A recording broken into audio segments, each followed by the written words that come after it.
everybody and everyone. Welcome to Booktrovert Besties. We are your hosts, Amber and Elaine, and today we are discussing Quicksilver by Callie Hart. We have some R-rated warnings because this book is again R-rated. We're just R-rated girlies, I guess.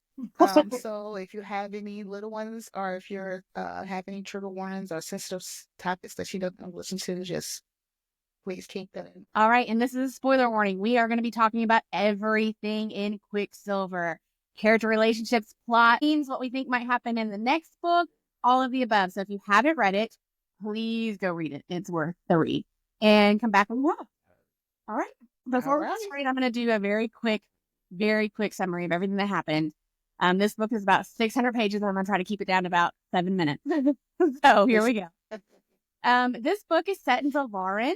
It is a desert city, and it's separated into wards, think districts, like in Hunger Games. And our heroine, Saeris, is a girl who lives in the 3rd ward. This ward is oppressed, it's poverty-stricken. The people there have very little, and they're only promised 6 ounces of water a day.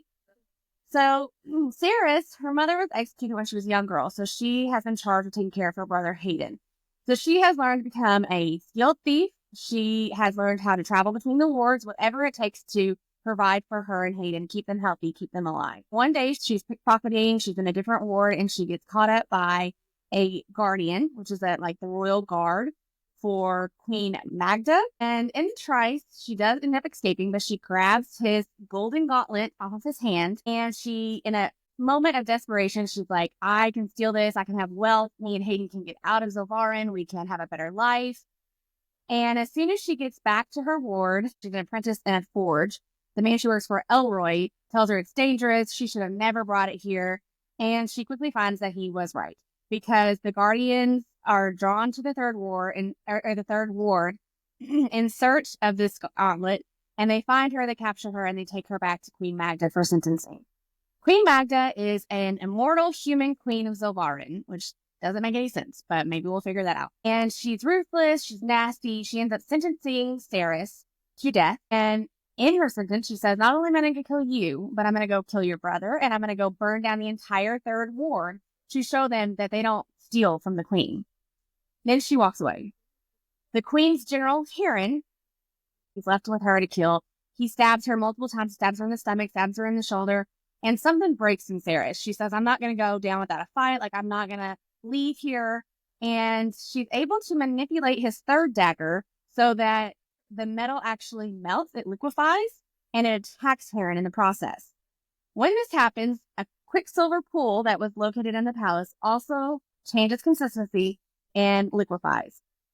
She's on the brink of death, on the brink of unconsciousness, when tall, dark, and handsome Shadow Daddy, our MMC Kingfisher, rises from the Quicksilver, and he takes her and he brings her back with him.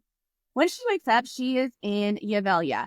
It is a different realm, the land of the Fae, and she's been watched over by Elaine, who is the princess, daughter of the king of this land. And she befriends Saeris, but Saeris quickly realizes that she's special, that she can manipulate Quicksilver, which is a rare and potent metal that once was used in pathways all over the different realms. There were pools everywhere that could take people from one realm to the next, but Queen Magda froze them over 1,000 years ago, and no one's been able to change their consistency until Saeris.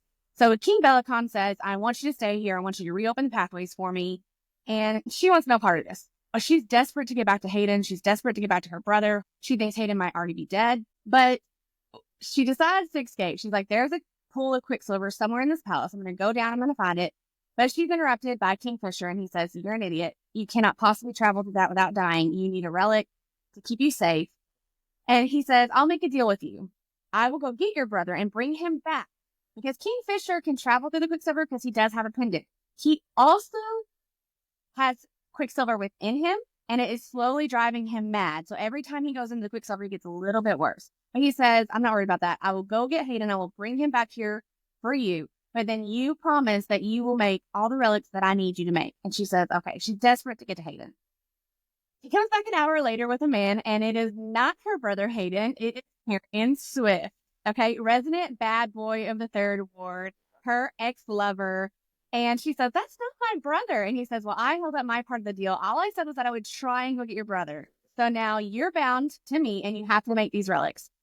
They go to Kalish, they disappear, and this is Kingfisher's hometown. This is where he grew up before his father was murdered and his mother was ultimately forced to marry King Bellicon. She's trying to hone her skills at Kalish. She's working with the Quicksilver. She's trying to figure it out. She realizes that the Quicksilver can talk. So it's more like an entity, more like a person. And she starts talking to it. She's really trying to manipulate it, but she's not being successful. She realizes that Kalish, the only thing separating Kalish from the war zone is a mountain range. And in the war zone, there is the Yevelian army battling the Sansaroth army.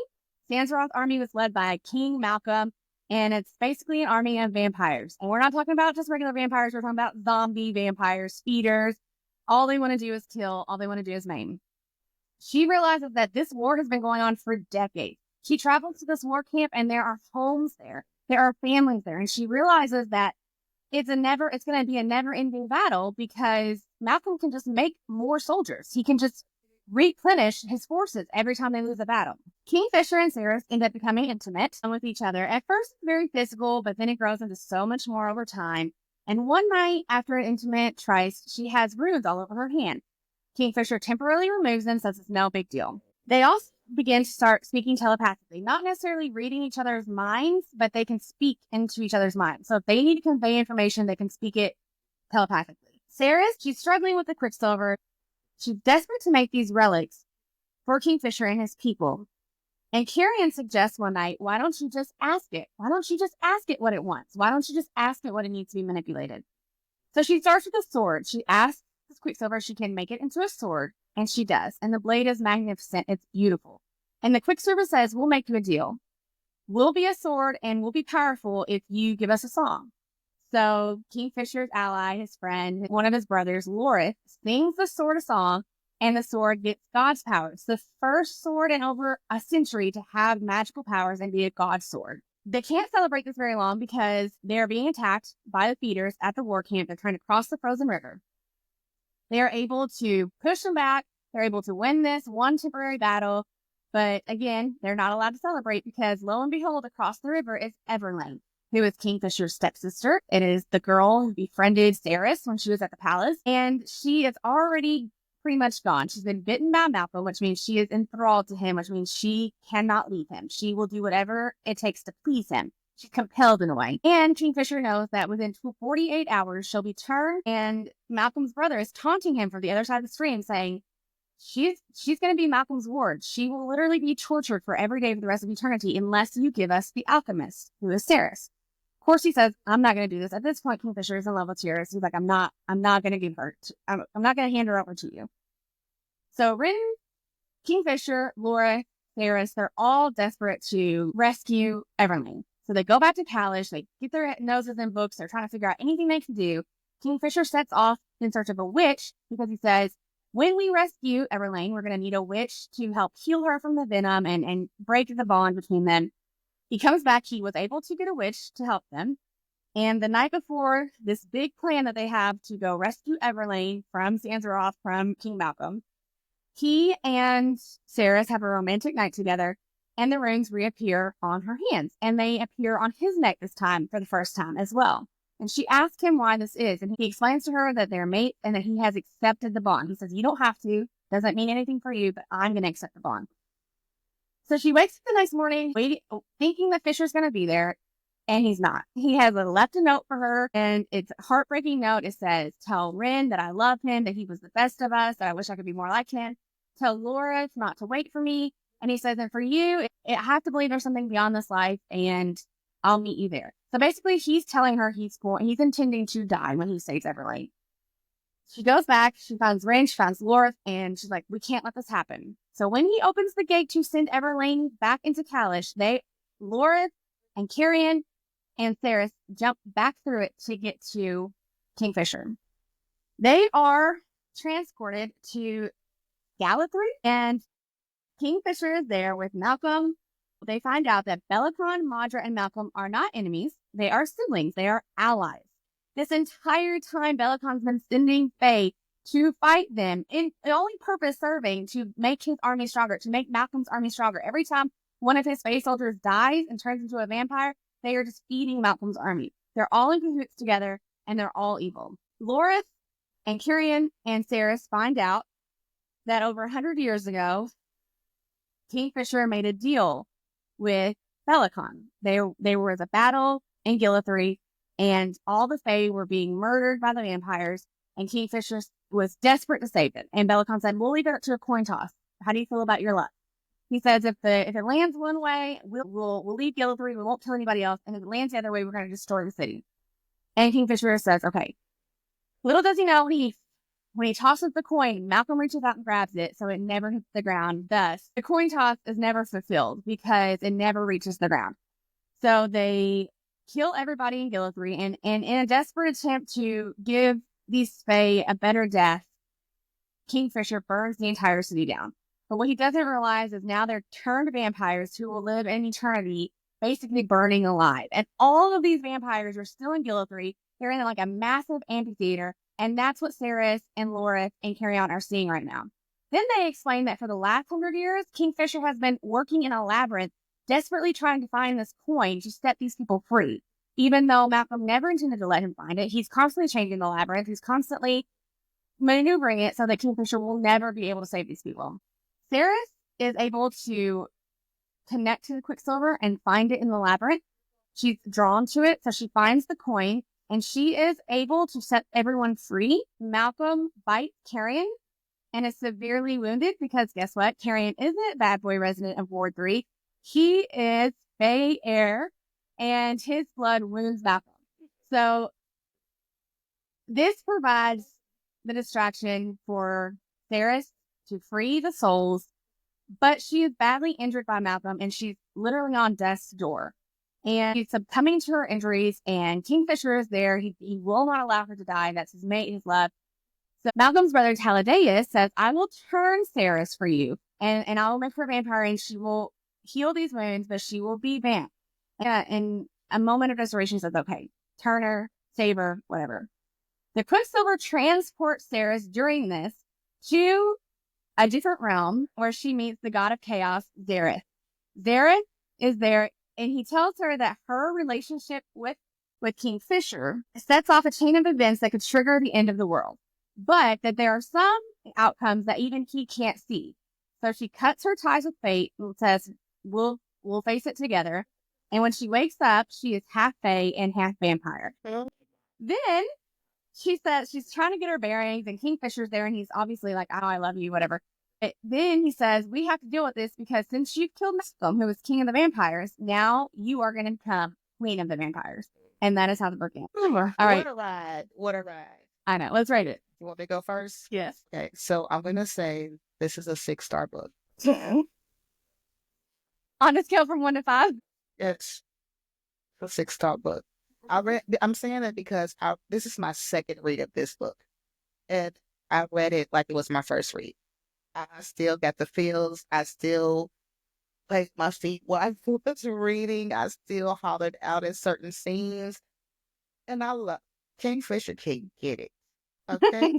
This man can get it. This is what I'm talking about, book boyfriend. So yes, 6 stars. All right. I'm going to give it 5 stars as well. Definitely a 5-star read. But more than that, this is the best thing I've read in 2025. Probably more like the best thing I've read in 6 months. That means I liked it better than Onyx Storm, which is hard to say, but like this was so good. This gave me ACOTAR feels, and I haven't had a book make me feel that way since reading ACOTAR by Sarah J. Maas. It was whimsical, it was magical, and I don't normally talk about writing styles, but I have to give Callie Hart props because I feel like this book was so well written. And what I mean by that is that I'm a romance reader, but I like fantasy plot, and the plot and the romance were so intertwined that I never felt bored.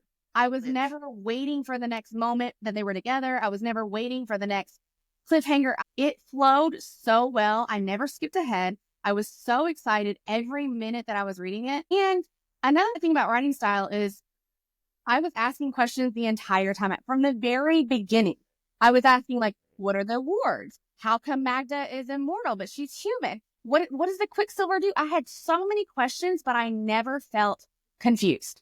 I was never lost. I never went back and thought I missed something. I was so sure that I would get the answers that I was confident to read through the questions. And it was just so well written. And not to mention the world, every single magical creature is mentioned in this book. We got witches, we got vamps, we got fae, we got elemental sprites, they even mentioned dragons at one point. They're like, that's where the dragons used to live. But it was never overwhelming. It didn't feel like she was just throwing that in there for fantasy purposes. It felt all connected, and it was so good. Callie Hart's a bad bitch. And I gave it 6 stars because I gave Onyx Star 5 stars. I had to give it more than that. I had to, because I mean, I agree. This was a better read. Had to, because I mean, she's a bad lady. She's a bad lady. And I've watched some of her book interviews, like, you know, how they go in the bookstores and have these book interviews. So that she does the next book, which when she puts out the next book, she's going to wait 2 weeks and then she's going to work on a 3rd book. She's not going to make us wait that long. So she's already your favorite author. I like her. I like her. Don't make us wait. I normally don't talk about writing styles because I'm a feels reader. I could give 5 stars to a lot of stuff. Romance. Yeah. It doesn't matter if it makes me feel, but this was something special. It was special. It gave me Core Thorns and Roses vibes. I was so, and not only was I love Kingfisher, love Saeris. I was so invested in so many side characters. Me too. I mean, I love all of them. Like, I have stuff written down about Renfist. I have stuff written down about Kyrian. I have stuff written down about Lorth. I love all of them equally. And it's hard to do that. It's hard to make a reader so invested in so many different people. I know you liked it when you came to work. You was like, bitch, tell me it was work. We knew we were reading this book for the podcast, and she had already read it. And I've been putting it off because I knew the second one was coming out in November, and I would rather read because I don't have to wait. But I got to work and I said, I'm mad at you. And she was like, why? This is the best thing you read. And like, she told me it was good, but I figured it hit me over the head and be like, read this now.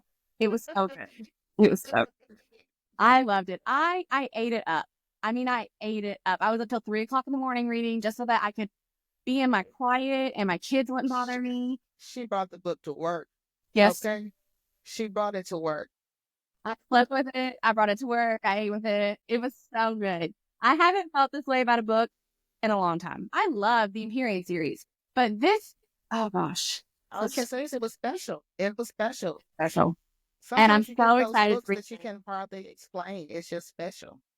It was good. But let's talk about it because there are so many things that I didn't cover in the summary that I really want to talk about. Okay, you go first. Okay. Let's talk about the fated mates because that is one of my favorite tropes. I'm so happy that they're mates. I figured out when she said, it's not possible for you to still smell me on Carry-On. And he said, it is possible. I could smell you anywhere and at no amount of time. Oof. I knew you were fated mates and I was just waiting for it. I was waiting for it. Oh my gosh. And I'm so glad. When he finally accepted the bond, and then when she accepts it too, I'm just like, oh. He smelled it so bad that he made my boy Carry-On get his skin scrubbed off, okay? Get a scrub down, Lord. Because he couldn't take it no more. I love the jealousy. I love the jealous trope too. And I even wrote that down because Carry-On, like, he does such a good job of making. I love his character. Oh my gosh, such a good character. When he gets there and he tells Saeris, he says, and there I was thinking you were still infatuated with me. And Kingfisher steals his fingertips curling tighter. I love a jealous man. I love with all of them popping right there. Like, you know, they were great battle. I love it. And Carry-On with the comic relief. He was smart. He was because smart. He was the one putting them in positions. Like, okay, talk to the Quicksilver. Talk to the Quicksilver, yeah. And then when they had with Everlane, when she fell out, we need to go. He said, oh, yeah, how long did that last? How long did that? The Shadow Gate, how long did the Shadow Gate last? Yes. So, yeah, he's smart, but come to find out, he's a I call that too. I called that Did you too. see the transition that he made after he let Yes. it be known? Yes. But I did actually call that. I even told you that You did. because in the beginning of the book, they mentioned that the heir to the Dianthus line is somewhere still alive, most likely. And in the very beginning of the book, Saeris has a moment with Carrion and they're talking about hooking up or whatever. And she says he can lay it down. And we all know that Fae men can throw it down. So I was like, hope we get so much more of him in the next book. I need him to have like a novella. I need to know the backstory of him. I need to know everything that happened from when he got dropped off. I need to know. I need to see his rendezvous. I need him.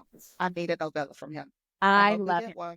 I was researched because so the next book comes out November 18th. It's going to be a trilogy. Yes. We're going to have to wait even longer for the third book. But then it says that Callie Hart plans on writing 2 more books about different characters from I this. hope he's one. Oof. I hope so too. But there's also, like I told you before, there's also bonus chapters in Kingfisher's point of view. I haven't got through them all yet, but I haven't read them yet, but I'm yeah, excited to read them. yeah, it's a lot. Okay. So, So let's talk about the book that Kingfisher's mom left for him. oh my gosh, oh my goodness, like when I read that, and it's like the only thing that was missing from was the ears. The only thing that was missing from Saeris was the ears. And like he knew when he first seen her that this was who his mom pictured him being with. This is who fate decided he was going to have. It was His mom wrote that in his darkest day, that his mate would come and turn his world upside down. And she describes Saeris, like you said, to a T. And so when he saw Saeris for the first time, he knew. And so when he was calling her pathetic or calling her vulnerable, it was all about his vulnerability because he already knew that he was going to love her beyond anything he could possibly comprehend. And plus, his mommy told him to, so of course he's going to do it. My goodness. I love that part. That part was one of my favorite parts of the book because Kingfisher, throughout the whole book, you can tell he's heartbroken about what happened to his mother. And then for him to say that she knew she was going to die, and so she wrote him a book because she said a boy will always need his mom.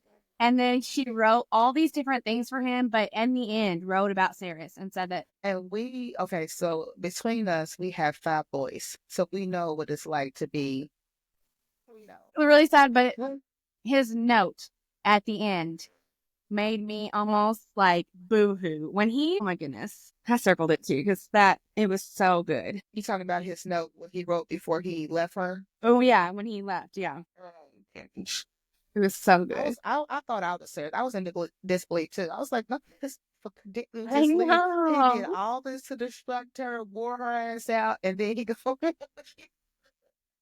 He says, tell Lorith to live his life. Tell him not to worry about me. I have endless patience and no interest in having martyrs for friends. Tell Renfis that I'm sorry, that he was the standard that I always held myself to, and Yavelia would have been a better place if I was half as good as him. Don't you love it? I love him.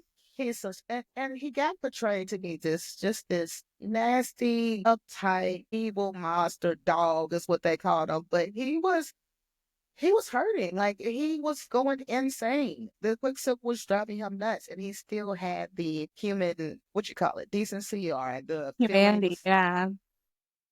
to pour his heart out into the people that he feels he owes it to. He feels like he owes this to them because they stood by him through thick and thin. Yep. That's what you call a man, baby. Oof. And like, I wouldn't necessarily call this a slow burn because we had heavy spice in the middle of the book.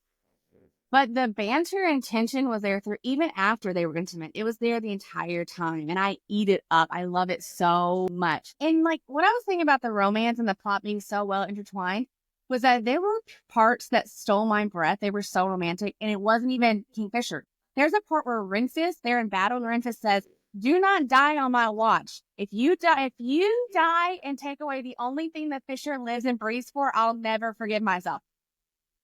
To be Kingfisher saying it. It could just be Renfis. And I was like, I love Ren. I love Laura Liv too. The only bitch I didn't like was Daniel. Daniel? I didn't like her. She They should have is left the her hand off. worst. They should have left both her hands off. She shouldn't be able to do nothing. She's the Not worst. even wipe her hiney. I didn't like her. No, I didn't like her. And it was for no reason. It was just like, why are you being like this? Oh, I didn't like her. Yeah. I didn't like her either. And I think she got her justice though. So who was your favorite besides the two main characters? Who was your favorite character? Jeez. I have Hard, to say, ain't it? I have to say Carry On, but it's hard because I really also like Ringfist. The loyalty that he had to Kingfisher, and like even when his own stepsister Everlane was like, he's being nasty, he's mean. Renfist was there every time going, we have no clue what he's been through. We have no understanding of the constant torture and pain and maddening he's going through every single day. And Renfist he always had Kingfisher's back, like to a point. Oh my, such loyalty. And is there something going on between him and Everlane? I think so. Because he went hard on that The line. When way he found out that the way he reacted when she got captured, and the way, even before in the very beginning of the book, the way they were talking to each other, it was almost like there's something going on there. And maybe that's going to be another book she's talking about. Maybe we're going to get their backstory. Because when I was reading that again for the second time, I read this a while ago. So I probably thought the same thing then. But when I read it just this time, I was like, oh yeah, they really got something going on. Yeah. Because you got to think, it was them. They was together while Fisher he's gone. So it's highly likely. Who's your least favorite character? Gosh. Bellicon? Me too. Yeah. I was hoping you say that. Me too. I mean, I don't care for Magda or Malka or Danya, but Bellicon is just, ugh. He is the scum of the scum. He is. I agree. He's a stack of pus. Oh, he's the worst. He is. And like, he killed Kingfisher's dad for power, then forced Kingfisher's mother to marry him, then forced her to have a child, and then wasn't happy when it was Everlane and it wasn't a boy. He had no heir. So he despises Everlane. He literally resents her for being a female. He literally set her out to be bait for Malcolm, his brother. He sent Kingfisher to Gillithry and then tortured him, let him be tortured for hundreds of years. Like, he's the worst. I hope he gets his. Because at first I thought he was. I thought Kingfisher had him. It should, but the motherfucker won't die. He just came back. I swear. Malcolm's gone. So now we just have Magda and Bellicon. But so what do you think about Taladeus? Because I feel like maybe he could be a ally. But also he probably knew the outcome that he was going to get, Malcolm was going to get killed, and that he had to fall in line too, because whoever killed him would be next in line. I don't know, but I say that because when they was on their own sides, along the river, the Darn, Malcolm and his brother and his army was back there, and then everybody else was on this side. He was taunting them, So it's like, were you doing that for Malcolm, so Malcolm would think that you're on his side? And then, when Saeris needed help to turn, you bid her so she would turn. But are you having is there some sort of motive behind that as well? I'm confused on him. I can't figure that thing out. I almost feel like him and Kingfisher maybe became friends, or maybe had some sort of relationship when Fisher was stuck in that labyrinth for over 100 years. And even when Taladeus is on the side of the door and taunting them, at one point he looks at Kingfisher and he says, you know what Malcolm wants. Like almost like, this is a show. I'm putting on a show right now. Yeah. But at the end of the day, you know what he's going to demand, and you know what's going to happen. And I'm like, I think he might be an ally.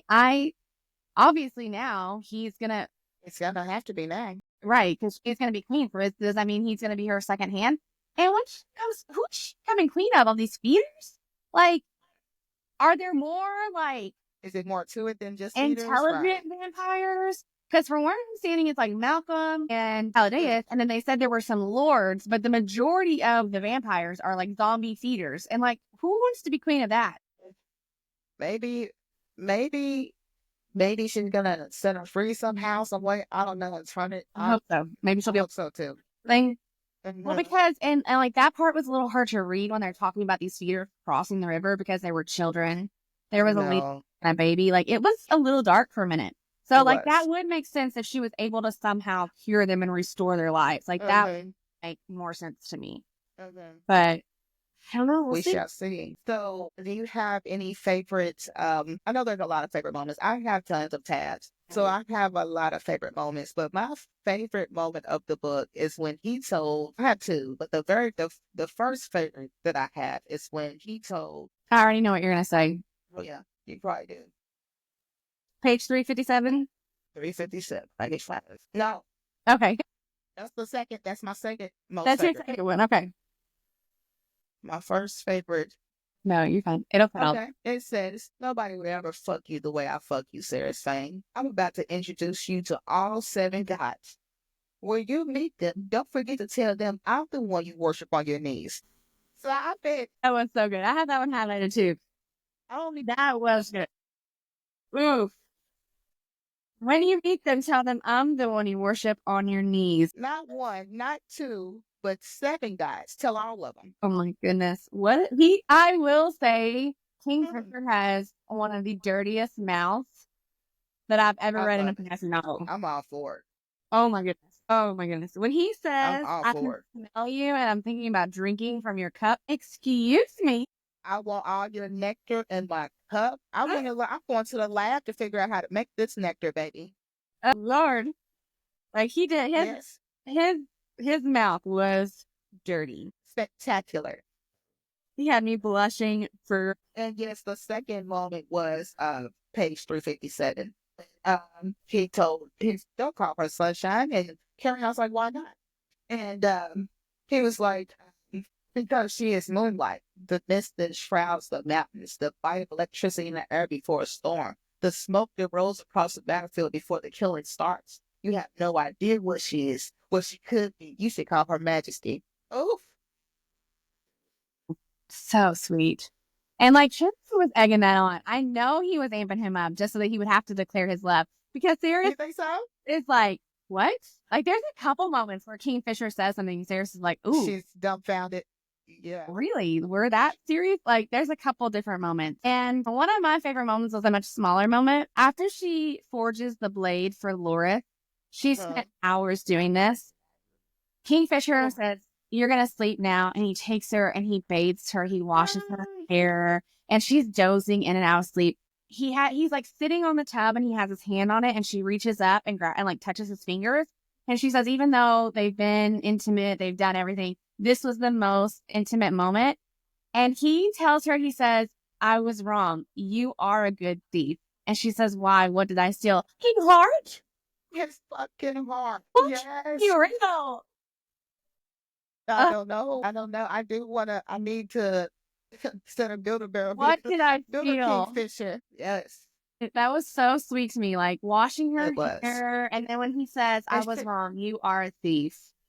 And she, what are you talking about? She What are you knows about his heart. What did I steal? And like Yes. Kingfisher is one of those MMCs where in the beginning, he is moody and grumpy and dark and like, you're kind of like, gosh, he's an asshole. And then he turns into like the sweetest, softest golden retriever who can like, but also when it comes spicy time, who will ruin you, literally destroy you. And then like you find out all this stuff about like what a freaking good so Lorith is his friend, right? He finds Lorith one day. He finds Lorith near death, on the brink of death, and he brings him to a healer, and the healer says there's nothing I can do. Kingfisher doesn't even know this man, and he literally gives Lorith a piece of his soul so that Lorith can live. And not even that, when they went to the tavern, all of those people had stories about what he's done for them. Like, and he's so in his head, he's been called such a bad person all the time by Belicon and all this, all that. And he feels worthless, I feel like. He feels like he's worthless and he's not accepting of it. But all these people love him. One by one, they all got on their knees and thanked him for all the things that he did for them. And like this Saeris is really like, okay, maybe he's not an asshole. Like what is going on? Who is this guy? Mm-hmm. And then at the end when she's dying, he's like, I'll give her a piece of my soul. And Talladega is like, this is another great moment. Talladega is like, you can't. There's not enough of your soul. You've already given some of your soul away. You don't have enough to survive giving another piece of yourself. So he says, take it. Take it. I've lived for 1,800 years. She's 20-something years old. She hasn't even begun to live. I will wait for all eternity for her. Take it. Now they get to, but now they get to spend all their lives together because she's turned half Fae, half vampire. Something tells me it's not going to be that easy. Like, you don't think so? No, I hope they get that together. I think the Quicksilver in his body is going to be a problem next time. Right. I literally have that written down. I said, Quicksilver gone, too good to be true. Yeah, I don't think it's gone. At the beginning of the book, he talks about how the healer has been able to slowly reduce the Quicksilver in him. But no, because Saeris can talk to the Quicksilver. So one moment they're in bed laying together and she thinks Kingfisher's sleeping. So she literally reaches out and tries to communicate with the Quicksilver in his body. And it answers her. And she's like, I'll make a deal with you. I'll give you whatever you want if you just get out of Kingfisher. And they're like, no, we are Kingfisher. We are one. She said, I will forge you into the most beautiful weapon. And she said, we already are forged into a weapon. Kingfisher is a weapon. She said, he's a person. They said, weapons come in all shapes and sizes. We are Kingfisher and he is us. And there's no way. Because when she first starts talking to, this was another moment where she was like, what? When she first starts talking to Quicksilver, she says, I'm Saeris Fae. I'm an alchemist. And the Quicksilver says, we know who you are. You are the sky. You are the moon. You are the oxygen in our lungs. And she's like, what? Girl, but then when they say, we are Kingfisher, she's like, oh, so they're one and the same. And then Kingfisher wakes up and he says, I was wondering how long it would take you before you try to yank it out of me. And she's like, are you mad? And he's like, of course not. Like, you were just trying to help me. But now you know I'll die without it. So for all of this, just all of a sudden at the end, a healer can just magically reduce it. I don't think so. I don't mean that's why I said it's gonna go. She could see a difference in him. She said there was less Quicksilver in his eye, that he seemed more himself, was less distracted, but something is going on. And I think which might end up being important too. I agree. Isabel. Yeah, Isabel. I think that's how they said it. Yeah. Also, I like when he fooled her. Well, he didn't fool her, but he kind of like fooled her into that bargain. The blood oath. Yes, I like when he did that because he taught her a valuable lesson. Like, you have to pay attention because that's how they got him to be in Gillitree in the labyrinth. Yes. So basically what he's saying is that the Fae they live for thousands of years. So they understand how to use their words to manipulate. And Kingfisher actually has another oath where he can't lie. And when I tell you, when I found that out, I wanted to instantly reread the book so I could go back and think about everything that he said that I thought was sarcastic or whatever, and then be like, okay, it wasn't a lie. But what he's saying is that they can manipulate their words so well that you don't even know you're being tricked. And like, that's what he did to the blood oath. He was like, I'll go and try to find your brother and bring him back. But then you have to do whatever I want. And she's like, okay, blood oath. And then she doesn't even realize that he literally makes her do things she doesn't want to do in the beginning. And then she says, don't ever do that to me again. You're taking away my free will. He did. And he doesn't, because he loves her. He's like, I don't want to put you in that position. I figured out when he brought back Carrion, I figured out then that he was Fae. That Carrion was Fae? I'm telling you, in the very beginning of the book, they say something about the heir of Denanthius. And then before she even goes to Yvelia, before she even meets Kingfisher, she's like, Carrion is the cockiest man in the third. He's the worst. His attitude is so whatever. But then she's like, but he's got the moves to back it up. Like, he was really good. So, like, I can't really say he's cockier that he's... So, that's the whole thing. Anytime you read a book about Fae, like, they're great lovers. And all throughout the book, he would say things like when he was wanting to watch the Fae, when he wanted to go train with them, he was like, I want to go train with them because I've never seen nothing. So it's like a movie. It's like a ballet. Those things, he knew. You're right. He predicted, or he led Saeris to a lot of the things. A lot of the things. Ask the Quicksilver, or how long does the Shadow Gate stay open? He knew about a lot of things. So, but it's kind of a little sad It Like, is. he was sent Absolutely. to the human world to Kingfisher's dad. That's going to be important too, I think, that they are so intertwined. Kingfisher's dad is the one. Bella Khan killed Carrion's parents to absorb their realm, their power, whatever. So then Kingfisher's dad took Carrion to the human world to keep him safe. So Carrion has been there for 1,000 years because the portal closed, without any family, without anybody. There's a line of women who know he's Fae and have kept him safe all these years. When one dies, the other one takes over. And it's just been an endless cycle for thousands of years. And like, that's sad. Like, she didn't have any family or He anything. didn't have any family, and that's why he probably sleeps with as a coping mechanism on why he sleeps with so many women and gambles a lot and all that stuff. Right. But it made him for a good guy because he's funny as hell, and I love Kieran. I I love really him. hope he gets a love interest in the next book. I do too, and I hope it's not dead yet. I don't want her to read any more books. I don't want her to read, but you know what she said? What he said with her? Oh, But you yeah, know yeah, that no. that blonde, like my women with slick mouths and bad tempers. Yeah, but that was a nod at Saeris. I cannot talk up Callie Hart for half an hour for her to leave carry on with Danya. No way. No way. No way. Maybe the witch. Maybe the witch. Maybe, Or maybe. Zach, Everlane, and Ren have a thing going on. So maybe I the do witch. too. I don't know. We'll I see. do too. But And I want to see what's going on with if Everlane is going to be like have that a hard too. time with the fraud. Well, but now Malcolm's dead. So hopefully that would help her even further. Oh, I But they hope did so. say at the end that she hasn't woke up yet. Right. That's what I'm saying. I So, hope that, yeah, I hope she comes along good. okay. And a reoccurring theme in any romance novel are nicknames. Okay. And it can be something as generic as princess, and it can be something as crazy as Oshlith or O'Shea. My gosh. When he tells her what that really means. So he's calling her Oshlith instantly. Like, he doesn't use her name. And she's like, what is that? Why do you keep calling me that? He's like, because it's a butterfly that hatches, lives, and dies all in one day. Fragile, short existence like a human. And she's like, oh, God, like, that's what I'm being compared to?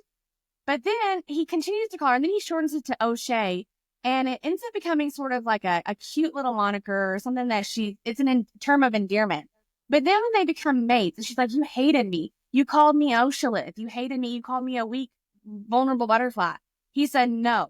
And he explains to her that they only hatch once every 1,000 years and that the Fae take a journey there. They literally will walk to where these hatching grounds are, and they will lay on top of these eggs or cocoons to protect them, because when they hatch, it's the most mesmerizing, sacred thing any Fae can hope to ever witness. And he says, oh, Shayla literally means sacred one. I'm done. That's why I said. That's why I said it. I'm done. That's why I said he's just. He know our mouth was like on the floor. Sacred one from the very beginning of, because he knew she was his. He knew. He knew. From the moment she had the knives coming out her stomach and stuff, he knew. sacred one. Are you kidding me? Callie Hart, you know how to write a man, I'm telling you. She know how to write a damn book. I mean, it was so good. I can't even, like, I was trying to, because my kids know I'm obsessed with Lonnie Storm. So they were talking, I've been carrying this book. I mean, I've literally carried it around for 3 days. And they're like, is that like fourth? And I'm like, no, it's different. And they're like, well, do you like it? I'm like, I love it. I think it's better than fourth wing. It's so good. I'm like, I read ACOTAR like 2 years ago, and I haven't felt that way about a book until Quicksilver. Since then. Oh my gosh. It's so magical. It's so well written, the plot, and like, I was so excited to read what was going to happen next. And it didn't have to be like anything going on. Exciting. It was just, it was so good. You really were trapped in the world. You was really in the pages of the book. You felt like you was a part of it. Like, I was in that. I was crushing ice. I was banking on it. Yeah. Okay, like I was there, and I mean, every moment I was there. Yes. I mean, it was so like, and the way, like I said, the way she makes you love all the characters, but like, not even. I love the Quicksilver. Me too. I love the banter between the Quicksilver and Saeris. Like that. Yes. That entity in itself, it's so good. And then like even Onyx, her little fox. that she finds. Like, there isn't one part of this book that I'm like, I didn't love it. And the fights were so feisty and so it just fit in. I love the fights. I love fights. The whole time, Kingfisher's like, that's a rodent. It's probably got diseases, and you can't keep it for a pet. And then I swear, if this thing's not crawled up in his lap at the end of the book, every time you see him, Onyx is laying right up with Kingfisher. But ain't that a man though? I We know. want that little bitty thing, and then they rub it all on it And and then he stuff. loves it. Yes, I loved it. Everything about the book, it was awesome. I'm super excited for the next book. I'm almost scared a little bit because I don't want to be let down because this book was so top tier. I wanted to be. I don't think we're going to be let down. And like, I think her being half fae, half vampire is going to open up so much Possibilities. stuff. Yeah. I think we're going to get some really spicy stuff going on between her and Kingfisher. Because, so in fantasy novels, when the poor, fragile, weak human girl finally becomes magical or powerful or strong, it kicks up the spice a little bit because then they're equals. Mm-hmm. Right? He doesn't have to explore. He doesn't have to be careful with her anymore because she's strong, she's capable. And not only that, but like there's going to be some blood stuff because she's a vampire now. Like, it was so good. Well, also he bit her too. Like he drank from her. Yep. So, and then the communication with them that The telepathic communication. Like, I don't think people understand how erotic that is. Like, it is so sexy when a man can talk to you telepathically. Like, you could be sitting there having a conversation in an entire group of people, and he could be whispering things into your mind. We get that right away. Meet you outside in 5 minutes. Right. Oh, it was so good. I'm so excited. I'm so sad that it's sad. over. Yes. Someone commented on one of our posts, oh, I just started it. And I was like, I'm actually jealous because I wish I could read it for the first time again. That's how good it was. That's how good it was. And I wish. I've been seeing people saying they DNF at 25% or 55%. Like, how? What are y'all? We can't even read the same book. I'm shook. I cannot believe anybody would DNF this book. Yes. Well, okay. So let me tell you, when I first read it, I did. Remember, I said, but I was barely maybe like 3 chapters in. I'm like, anyway, I don't know. This is summed up. But then something said, pick the book back up. Yeah. And I came to work. I'm like, I'm glad I picked that book back up. That was a good ass book. And she's like, yeah. I'm like, yeah, it was really good. But I didn't go any further because I knew eventually she was gonna read it. We read books. We try not to give each other clues. We try not to be like, it's so hard. If Elaine has read a book, I'm like, tell me, because I just smell like work, and I was probably 2/3 of the way down the book, and I was like, Carry-on's the air, isn't he? Carry-on's the air, and she's like, I'm not gonna tell you, and I was like, oh, it's so hard not to talk about it. Like, it's so hard not to ask the questions, but it's so worth it to read. It's so good. It's very much worth it to read it and not have it ruined because that experience of you reading the ending and everything else, it's such a just put a smile on my face. Escape.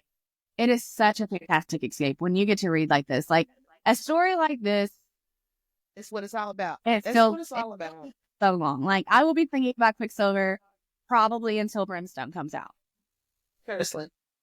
And that's another reason why I was like, we shouldn't read it yet for the podcast because I knew he's going to get that feeling. I had to literally block it out my mind to where I have to forget about it and be like, yeah. And I'm so excited. I'm so excited to see how she takes over the vampires. I want more from Hayden.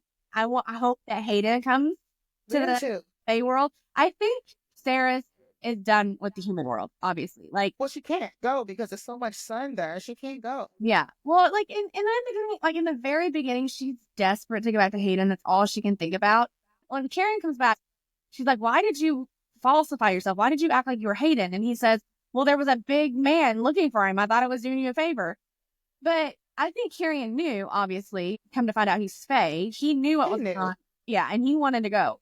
But he said, Hayden's all right. I snuck him to the 7th. He's got a cushy job. Like, he's better than he's been in years. But even then, she's still desperate to go back to him until she's not. And then she's like, she tells the Quicksilver, she's like, you want to know a secret? I don't want to go back. I want to stay with Kingfisher. I want Hayden to be here with me, but I don't want to go back. So like something tells me that hopefully Hayden comes into the realm, because you think about it. So Saeris, somewhere in her line of descendants, was Fae, because she's an alchemist. So does Hayden have some small, very slimmed down percentage of Fae in his blood? I'm assuming so, but I don't know, because I don't know if they have the same two parents. I don't know if that was dads or something. Yeah, I don't know if they had said that they had the same two parents or if it was just they had different dads or something. Yeah. I think that she will make a relative so that somebody can go get him. Yeah. Somebody can go get Hayden. Because Well, I do. and she's figured that out. She's figured out how to Okay. the relative, how to keep people safe when they're moving from point A to point B. So that opens up a lot too, because Kingfisher says there's all kinds of realms. Okay. There's all sorts. So that, like, when, so this world, the world living in this, it wasn't so heavy that it was complicated, but it left so many doors open.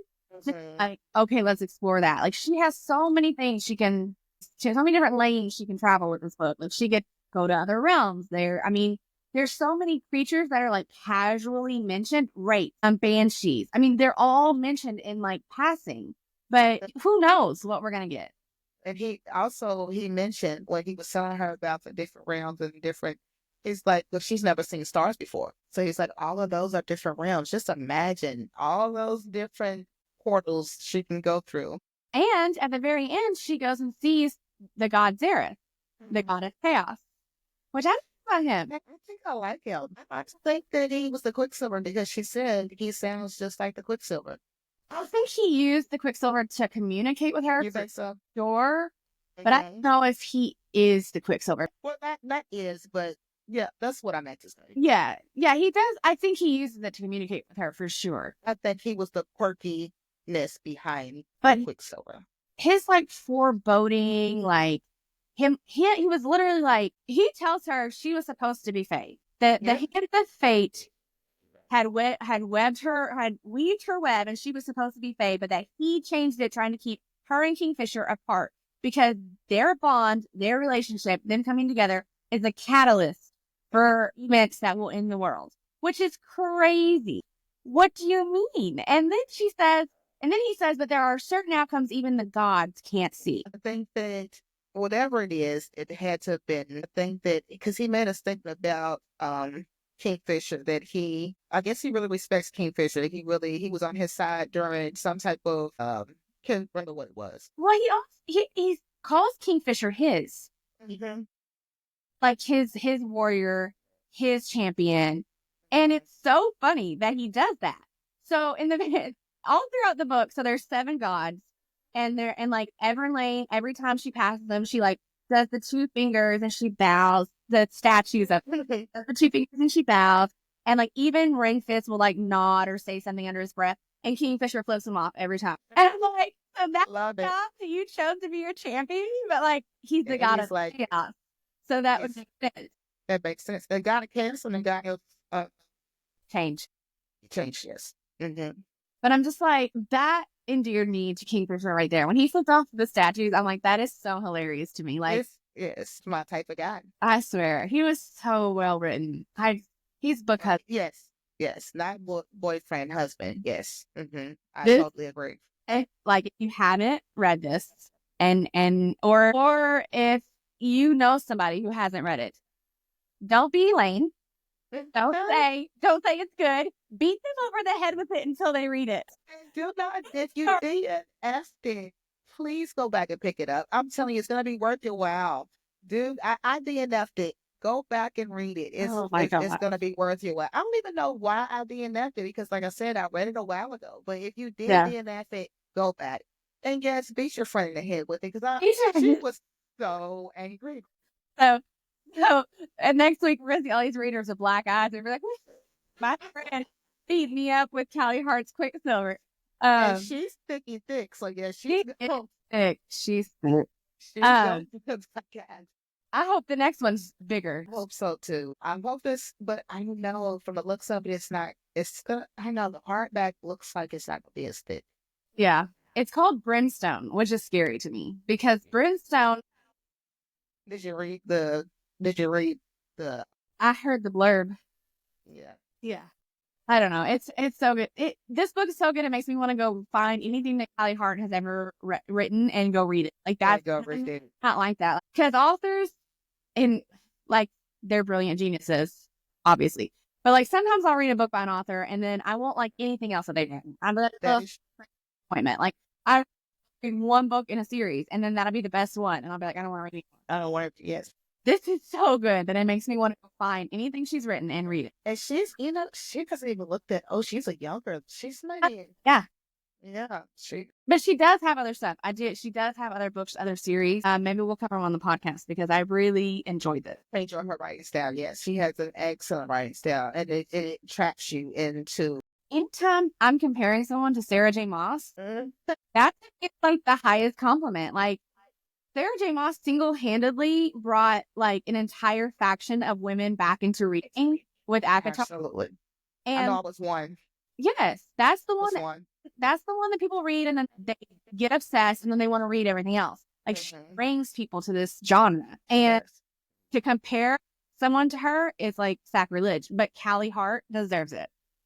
Yes. She deserves it. She does. When I was watching her, like she's just like a dressed in all black Jedi. Like I love the energy she brings, and her energy that she brings, she's just there. Kudos to her. All the praise to Callie Hart. That book is so good. Go read it. Go pre-order Brimstone because I'm about to do that right now. Fingers crossed. I'm scared. Both of our pre-orders for Onyx Storm got canceled. I'm scared. I know. And I want to know if, because we went to book release party for Onyx Storm. I wonder if they're gonna have one for. I mean, because she's the best-selling author now, so they should have a book release. I'm here right now. If this podcast is successful and we are still doing it in November, we will have our own damn release party. Okay. Yeah. I like it. It was that good. I'm literally like, I Googled today, how many days until November 18th?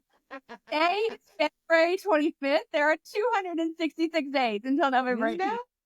Yes. It's so far away. Oh, we're moms. It'll pass in blinking of an eye.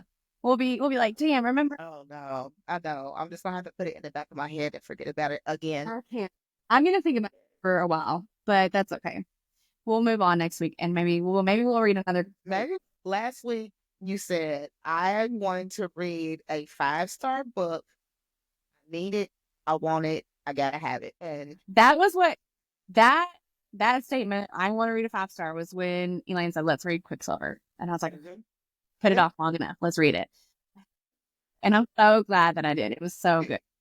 I'm hopelessly like it's gonna take me.